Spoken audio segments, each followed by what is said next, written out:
Assalamualaikum warahmatullahi wabarakatuh. Selamat pagi anak-anak. Apa kabar hari ini? Alhamdulillah semuanya sehat. Senang sekali di sini Ibu bisa melihat wajah-wajah penuh keceriaan ini. Nah, meskipun kita hari ini masih ada di dalam kondisi pandemi, jangan lupa untuk tetap bersyukur dan selalu menerapkan protokol kesehatan 5M. Ya, baiklah anak-anak, sebagai wujud rasa syukur kita hari ini, mari kita memulai pelajaran hari ini dengan bacaan basmalah bersama-sama. Bismillahirrahmanirrahim. Baik anak-anak, terima kasih. Untuk meningkatkan rasa nasionalisme kita, marilah kita menyanyikan lagu Indonesia Raya bersama-sama.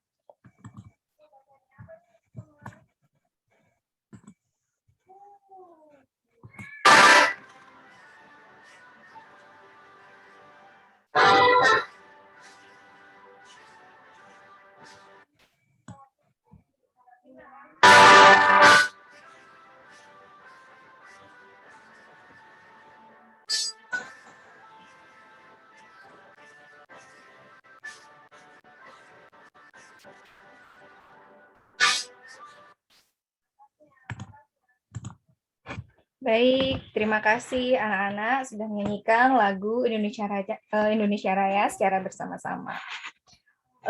Untuk itu, saya akan mengecek hari ini kehadiran kalian. Apakah hari ini semuanya hadir?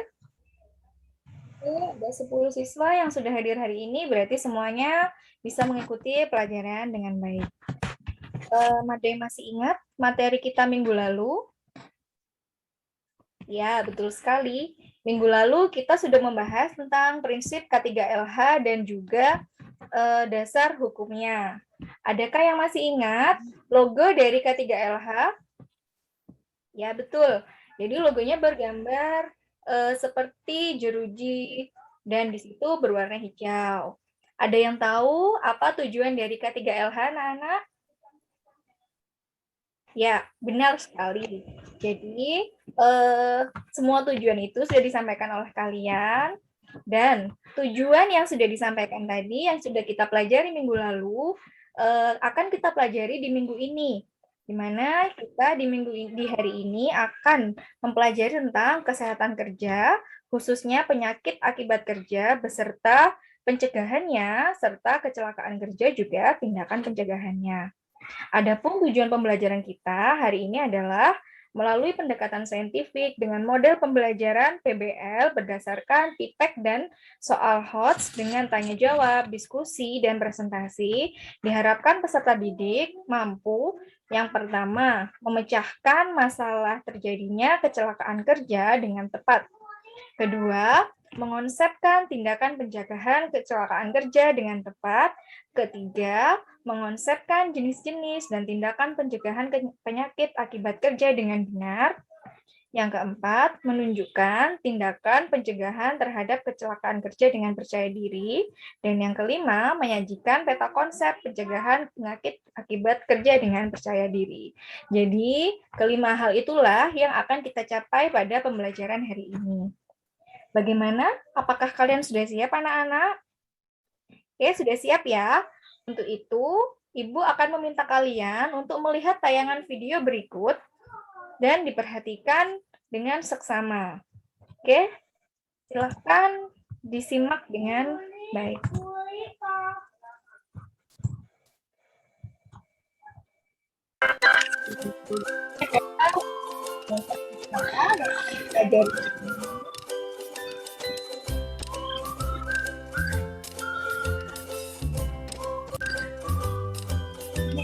Indikator pencapaian kompetensi. Ini adalah tujuan pembelajaran kita hari ini, seperti yang sudah saya sampaikan barusan, di mana kita akan belajar memecahkan masalah terjadinya kecelakaan kerja dengan tepat, mengonsepkan tindakan pencegahan kecelakaan kerja dengan tepat, mengonsepkan jenis-jenis dan tindakan pencegahan penyakit akibat kerja dengan benar, menunjukkan tindakan pencegahan terhadap kecelakaan kerja dengan percaya diri, dan menyajikan peta konsep pencegahan penyakit akibat kerja dengan percaya diri.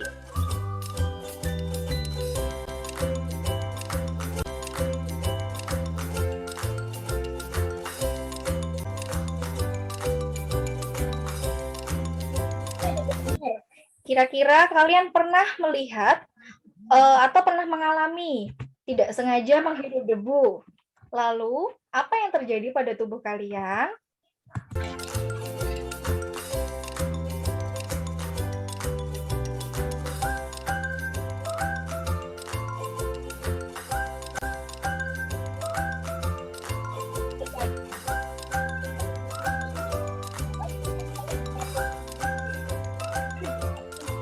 Saudara, limbah B3 jenis fly ash atau debu pembakaran.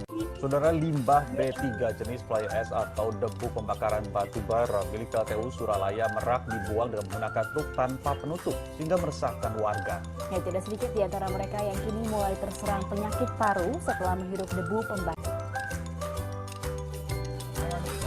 Inilah video amatir yang direkam warga sekitar kawasan PLTU Suralaya, Banten.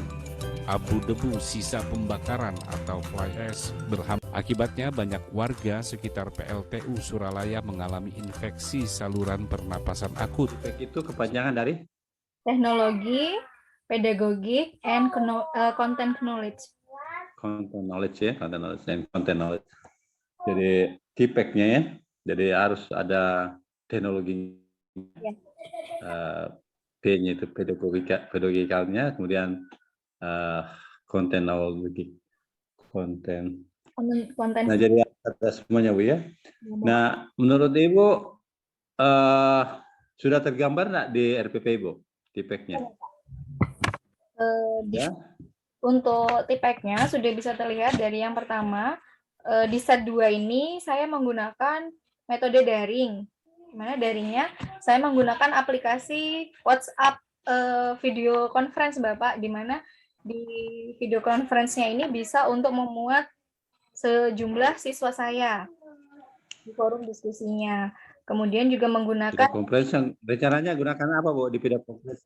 Pakai WhatsApp Bapak. Jadi di WhatsApp dengan forum diskusi. WhatsApp itu video conference-nya berapa orang bisa Bu?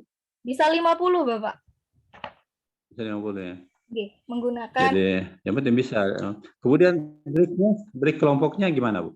Untuk break kelompoknya nanti kelompok WhatsApp yang lain. Ketika pengajaran ini ada 2 sesi Bapak. Sesi pertama dengan sinkronus menggunakan video conference, kemudian kalau asinkronusnya, jadi setelah itu berhenti, mereka berdiskusi di WhatsApp group yang sudah saya buatkan, yang dimana isinya ada beberapa kelompok.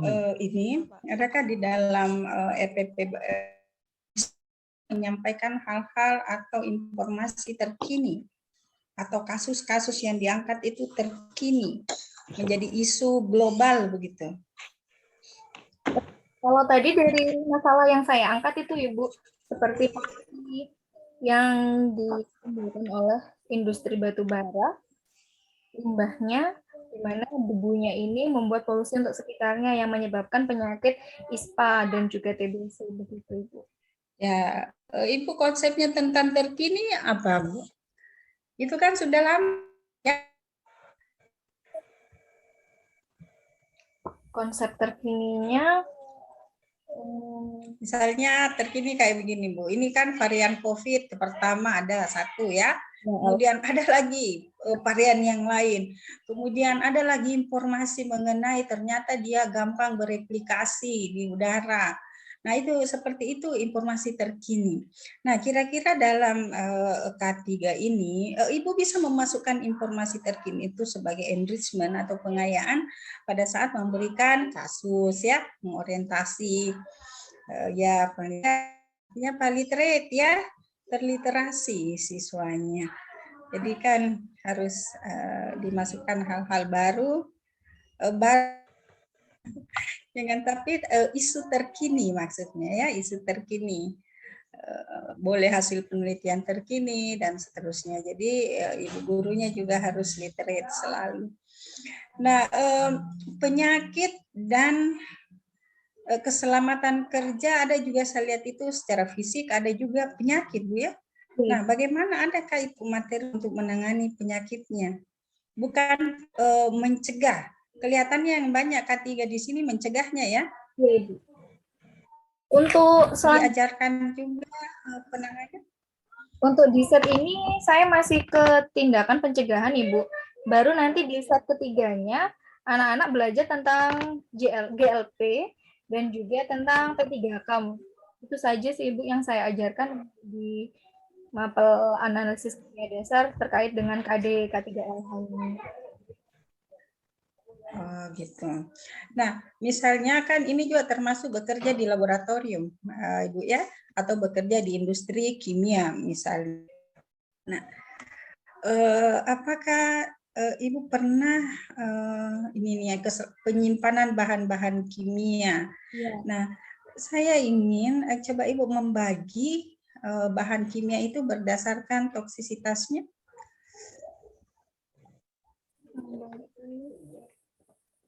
Atau sifatnya, sifat berbahayanya ya. Ya. Untuk bahan yang mudah meledak, kita tempatkan di tempat yang jauh dari aliran listrik Ibu. Ya, jadi mudah meledak, eksplosif ya, istilahnya eksplosif. Apalagi Bu? Kemudian Bahan yang flammable, mudah terbakar. Oke, flammable. Apalagi Bu? Korosif Ibu. Ya, korosif. Nah, kalau korosif tidak bisa disimpan dalam wadah yang seperti apa? Korosif itu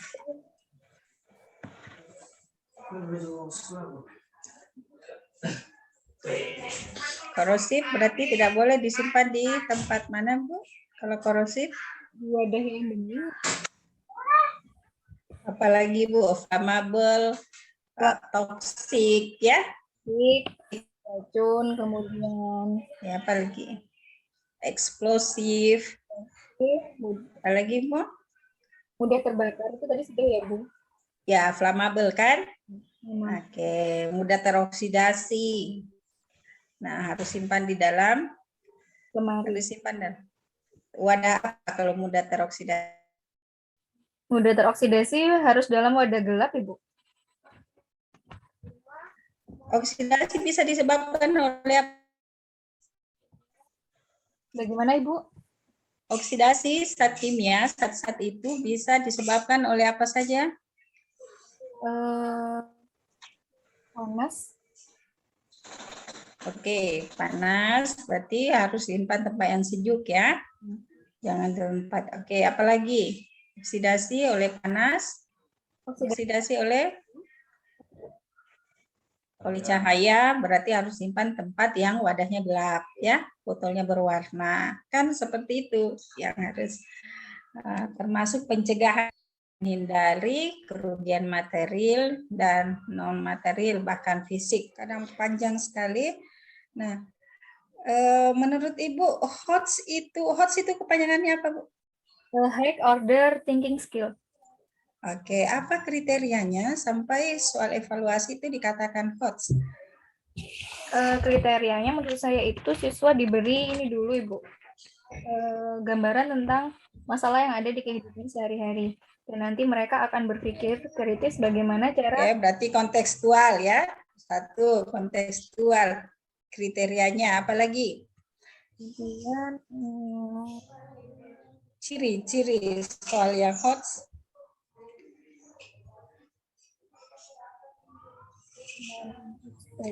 Harus susah ya, Bu? Harus sulit ya? Ya, membuat mereka berpikir kritis, Ibu. Oke, itu tujuan kritis ya, karena high thinking order. Nah, berpikir kritis itu membuat istilah baru lagi. Jadi kriterianya seperti apa? Kalau berpikir kritis itu orang seperti apa modelnya yang berpikir kritis? Selalu ingin tahu, Ibu. Oke, berarti soal yang Ibu buat harus seperti apa bentuknya supaya mereka berpikir kritis sebelum mengerjakan? Harus disesuaikan dengan kehidupan sehari-hari, Bu. Itu satu, sudah tadi kontekstual ya. Cirinya harus ada kan? Ya. Kriterianya untuk membedakan dengan lots. Ya. Dia harus, berarti ada informasi yang harus terhubung satu sama lain, kan?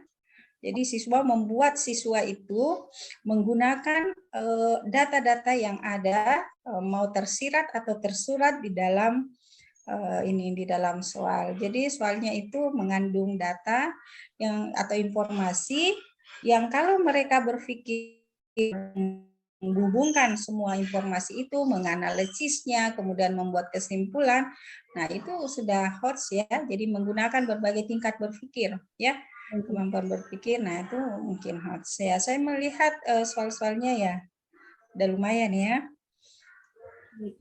HOTS-nya. Ya saya rasa Pak Anwar cukup. Terima kasih, Ibu.